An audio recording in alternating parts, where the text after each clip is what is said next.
E muito bem, seguindo a nossa cobertura especial desse dia importante, porque acaba mexendo não só com economias locais, mas com a economia mundial, e respinga de forma bastante significativa nos produtos, nas commodities agrícolas, commodities do agronegócio. E o trigo é uma dessas commodities que tem um impacto muito significativo aí, principalmente pelas incertezas que acabaram sendo geradas a partir do início desse conflito Rússia-Ucrânia. A gente está acompanhando o mercado lá em Chicago. Por algum tempo o mercado ficou travado, limite de alta aí para os preços. Agora o mercado começou a ter um novo respiro, mas pelo jeito vai buscar de novo o limite de alta. A gente está falando de contratos março para o trigo a 9,15, para o maio 9,24 e para setembro 9,5. Todos, portanto, já acima dos $9 por bushel, os contratos sendo negociados nesse momento lá na Bolsa de Chicago. Vamos conversar com quem entende, com quem acompanha esse mercado do trigo para entender o que pode acontecer, os impactos, se de repente isso pode ser até uma alternativa para o Brasil avançar no seu plantio e se tornar aí um exportador de trigo, aproveitando as brechas deixadas por esses países. Enfim, a gente vai discutir tudo isso com o Marcelo De Bacco, da De Bacco Corretora, está aqui comigo já. Seja bem-vindo, Marcelo, obrigado por nos ajudar a entender um pouquinho do posicionamento do trigo e como o trigo brasileiro pode... como o negócio trigo no Brasil pode ter a interferência dessa questão toda relacionada à guerra Rússia-Ucrânia, já que a gente está falando de primeiro e terceiro maiores exportadores de trigo do mundo. Marcelo, para começar, eu queria que você trouxesse para a gente um panorama do que isso significa, em termos de volume, o que a gente está falando, em termos de negócios, o que a gente está falando aí e quais as restrições que essa guerra pode trazer aí para o mercado do trigo. Seja bem-vindo, meu amigo. Muito obrigado, é sempre um prazer estar aí com vocês, tentando auxiliar, né, com o conhecimento que a gente carrega. Olha, Alexander, ontem eu até fiz um apanhado, especialmente até o dezembro de 2021, eu não peguei as projeções 22 do US Wheat, né, do USDA, mas pegando o que já está sacramentado de números, né? Rússia e Ucrânia, hoje, com a situação do Mar Negro, parados de exportação nesse momento, né? A gente fala de menos 58 milhões de toneladas de abastecimento de trigo para o mundo. E isso, a gente, como tu bem colocou, o primeiro e o terceiro maiores exportadores, teoricamente, vou buscar trigo em outro lugar, tem a Argentina, tem a Austrália, que colheram agora. Só que nós temos Austrália, Argentina, Estados Unidos, Canadá, as pessoas se movimentando a nível consular, estratégico, tentando criar restrições para a Rússia, para os embarques. Isso não vai fazer o trigo ficar barato. Quem é vendedor de trigo no mercado internacional hoje, olha para a navegação, que vai complicar, porque vai concentrar os embarques em portos não tradicionais. Os navios que já estão no Mar Negro, eles vão conseguir sair de lá, ou vão ser capturados e trancados lá. Então tem toda a questão objetiva de abastecimento que ficou plugada. E o mercado tem essa resposta imediata de preço que a gente está vendo na Bolsa. Então a Bolsa traduz essas tensões em números, mostra o potencial que tem, mas eu não vi vendedor no mercado hoje. Marcelo, só para a gente entender direito esses números, 58 milhões de toneladas de produtos que a Rússia e a Ucrânia juntas disponibilizariam para o mundo. Isso é significativo do montante geral exportado? Se tu olhar o número de trade, que se chama, os números de comercialização de trigo são 204, 206 milhões de toneladas. Então, É tirar um quarto, 58 mais de um quarto. é muito grave. E uma outra coisa importante, né, Alexander? Dos estoques mundiais. Então, vamos pensar que nós temos aí os vários grandes importadores mundiais, já Egito, Indonésia, Argélia, Brasil, todo mundo ali numa linha, né? A gente está falando de uma necessidade de importação muito acima de 80 milhões de toneladas, só desses primeiros caras que estão na fila. Puxa vida. Bom, Aí daí a tu gente. olha, Pode aí complementar, tu desculpa. olha o estoque em dias de consumo, porque quando começa o processo de guerra, eu não tenho certeza se amanhã vai atracar o navio onde eu vou embarcar e eu não sei se ele vai chegar. Então eu tenho que ver em casa que eu tenho quantos dias de consumo eu tenho. Do estoque mundial, a China tem 51%. A China tem 360 dias de abastecimento garantido em casa. O mundo sem a China tem 85 dias. E o Brasil, 27 dias. vinte e Não, sete de dias de estoque para consumo. atender. O Se não tiver consumo parou, condição, não vem se não mais tiver trigo de condição lugar de nenhum. importar mais, 27 dias a gente consegue 20, atender. 27 dias. Isso é uma matemática, vamos dizer Uhum. assim, cartesiana. Agora, o estoque, tu sabe, tem um inseto lá É. comendo, choveu, quebrou. Uhum. Sempre tem uma Uhum. quebra de 0,15% de quebra técnica ainda. Ou seja, é uma situação bastante importante de ser analisada. Agora, o produtor que está nos ouvindo, Marcelo, e daqui a pouco começa o plantio do trigo aqui no Brasil. Ele pode estar pensando, será que não é uma oportunidade de se ampliar a área? Essa oportunidade, ela se concretiza, na sua opinião? Depende, Alexander. Desde que começou a movimentação de tropas russas, se o pessoal buscar nos nossos vídeos aí, nas contribuições, eu sempre chamei a atenção para os insumos, porque a Rússia é o maior fornecedor de insumos agrícolas nitrogenados, nitrato de amônia, né? E é uma base que o trigo precisa, o milho também, né? A folha estreita, todas as culturas de inverno precisam de nitrogênio na base e depois de cobertura. E é estratégico até para produzir proteína de trigo de qualidade, tem que ter manutenção de nitrogênio. Quando a Rússia, lá em janeiro, proibiu as exportações de nitrato de amônia até 14 de abril, o que eles estavam dizendo para o mundo?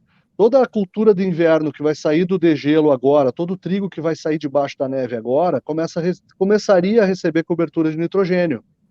Se tu não embarcou ainda o teu nitrogênio, mesmo que comprado, não vai ser embarcado. Então, essa cultura sofre. Então, para o Brasil pensar em aumentar a área de trigo, ele já tinha que ter pensado, comprado esse insumo e ele já deveria estar aqui ou muito bem garantido a entrega. Porque pensar em fazer cultura de inverno com a tecnologia que se usa hoje no Brasil, que se faz um trigo de excelente qualidade, de altíssima proteína, é difícil dizer que vai aumentar área. E é difícil que também na mesma área se produza um produto de alta qualidade se houver essa restrição de insumo. Então, pode ser uma oportunidade, mas Desde que também. tenha o nitrogênio aí para ser utilizado. Exatamente. Agora, hoje a gente tem esse nitrogênio comprado, ou pelo menos entregue já no Brasil? Você acompanha essa situação, Marcelo? Olha, na maioria das pessoas que a gente conversa, produtores especialmente, que têm contato, os comerciais, eles dizem que estão comprados, estão posicionados. Agora, o quanto disso foi embarcado, Está é entregue. difícil dizer, né? Tu vê, a Arábia Saudita comprou 675 mil toneladas de trigo num tender em dezembro para embarcar em junho. Vai embarcar? Chegar, né? Temos alternativas se não for Rússia ou Ucrânia? A nossa alternativa natural é a Argentina.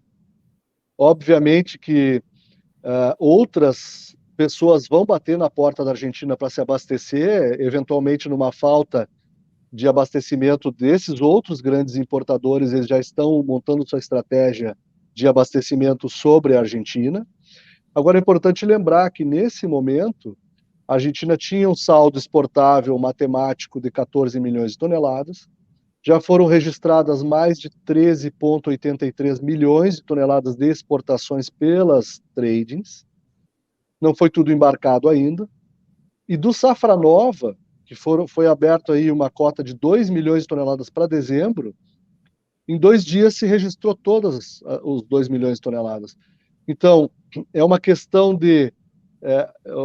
um argentino uma vez me disse que mesmo que um dia tu tenha ouro, tu pode não ter o trigo, né? E a gente pode chegar no momento que não vai ter o trigo. E aí começa aquele o racionamento por preço, perde o sentido, no mesmo que a gente estava falando antes, sobre a produtividade e o preço do soja. Se o cara colher 3 sacos por hectare de soja, não adianta ele receber 200, não paga a conta. Ô Marcelo, inclusive nós, então, estamos correndo risco aqui no Brasil. Primeiro, O risco... pela dificuldade da produção própria, por conta aí dos fertilizantes, e depois da dificuldade de se encontrar o produto no mercado internacional para trazer para cá.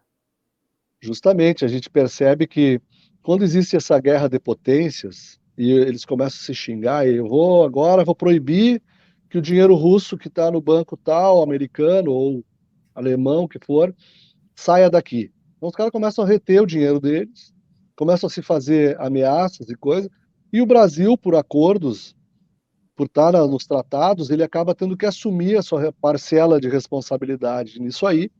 A gente viu isso acontecer na Primeira Guerra do Golfo, lá do Iraque, onde o Brasil teve uma perda industrial na sua participação na industrial, no abastecimento para o Oriente Médio, justamente porque teve que acatar o embargo americano para o Iraque, onde a indústria brasileira foi bastante batida. E tem um outro ponto, né, Alexander? A Rússia é um grande cliente de carne brasileira. Então, nós vamos deixar de abastecer eles. Todas as empresas que fizeram investimentos monstruosos no exterior, adquirindo plantas e aqui mesmo fazendo melhorias para abastecer mercados não só deles, da Ásia, de uma forma, o mundo inteiro, né? O próprio mercado interno melhorou muito o abastecimento. Essa sobra, se a Rússia disser, tudo bem, Brasil, tu quer ficar do lado do fulano, da Alemanha, da Itália, do estado que for, tu quer assumir neutralidade, ele pode assumir uma atitude tão agressiva com o Brasil como ele está assumindo com o vizinho dele. Se o cara está do lado dele, é irmão dele, ele está matando, por que ele não vai matar a gente? Diante desse cenário, o que a gente tem que pensar, o que a gente tem que projetar e esperar aí para preços mesmo, em termos de preços mesmo? Tem fôlego para continuar subindo ou essa restrição de preço que você colocou aí tem um teto, Marcelo? Olha, é difícil dizer hoje no primeiro dia, a gente não quer fazer apologia. Chicago está de novo no limite de alta. Reabriram o mercado, começou de novo e agora limite de alta de novo. Estourando a fita. A gente sabe que hoje, diferente da década de 80 e 90, onde a Rússia, a própria comunidade russa e lá toda aquela região do leste da Europa era extremamente dependente das importações de alimentos de outras origens, inclusive dos americanos, né?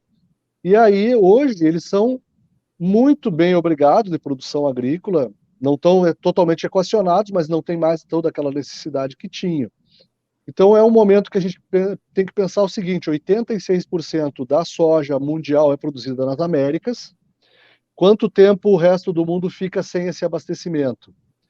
Em compensação, o trigo do mundo é produzido, grande volume de trigo do mundo é produzido no hemisfério norte. E hoje, nesse momento, tem uma faixa vermelha sobre o hemisfério norte.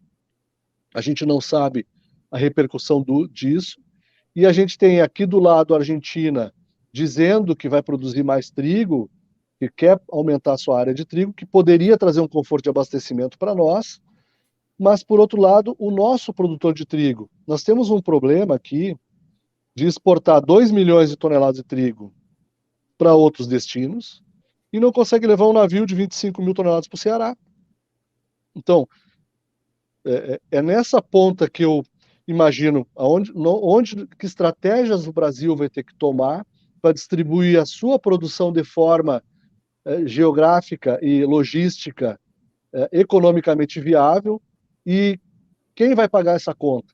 É difícil dizer hoje, nesse momento. Pode ser que amanhã o Putin morra, tenha um problema cardíaco lá, de êxtase, né? Ou sei lá do que, Uhum.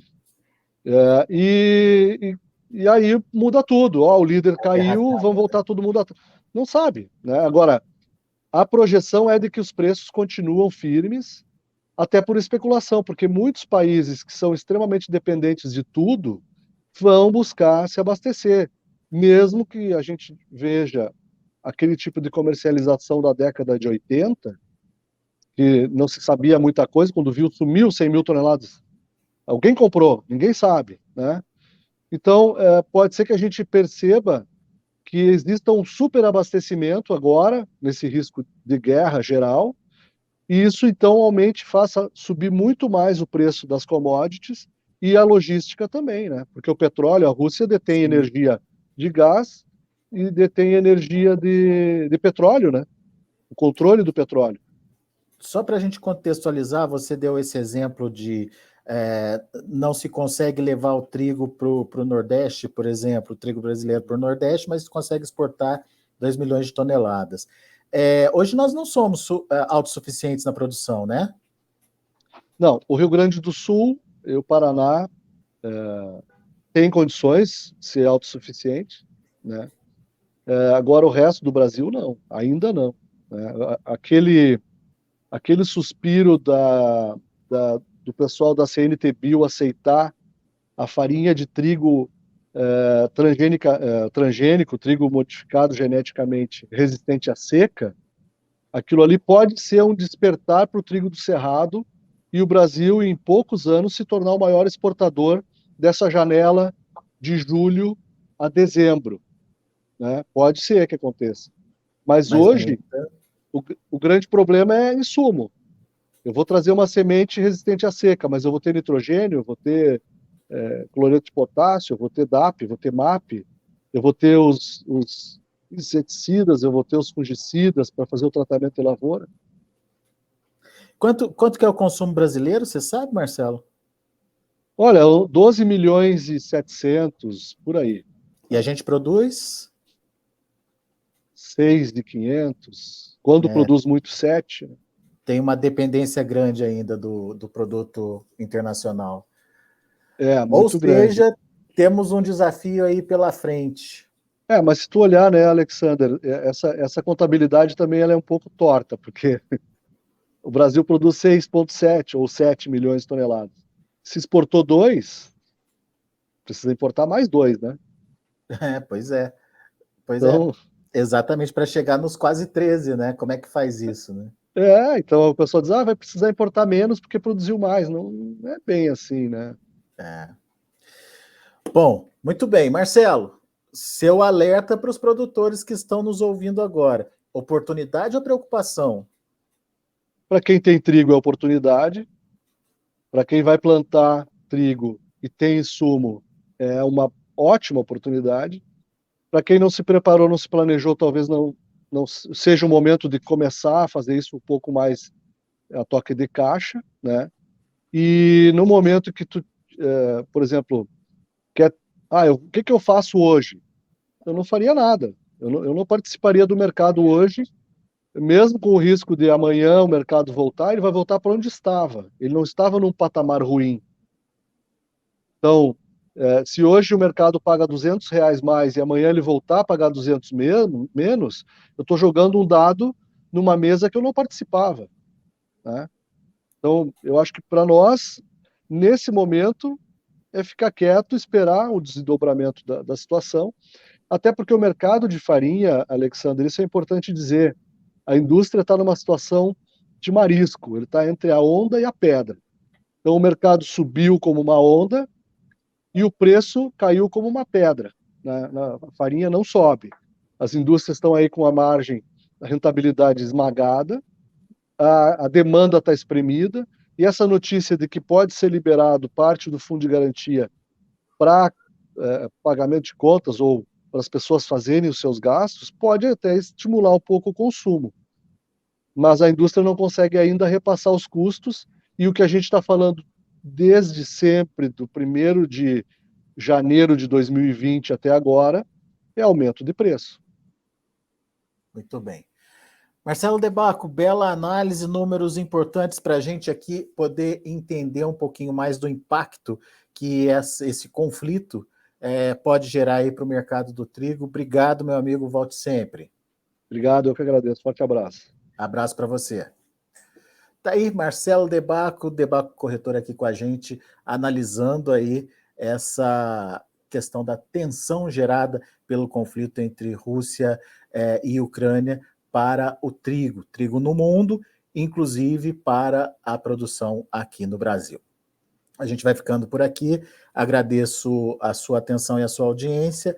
Daqui a pouco tem mais informações, outros produtos sendo trazidos aí para você com uma análise sempre de um especialista, para que você possa entender os impactos disso para a produção no Brasil. Muito bem, Notícias Agrícolas, 25 anos ao lado do produtor rural.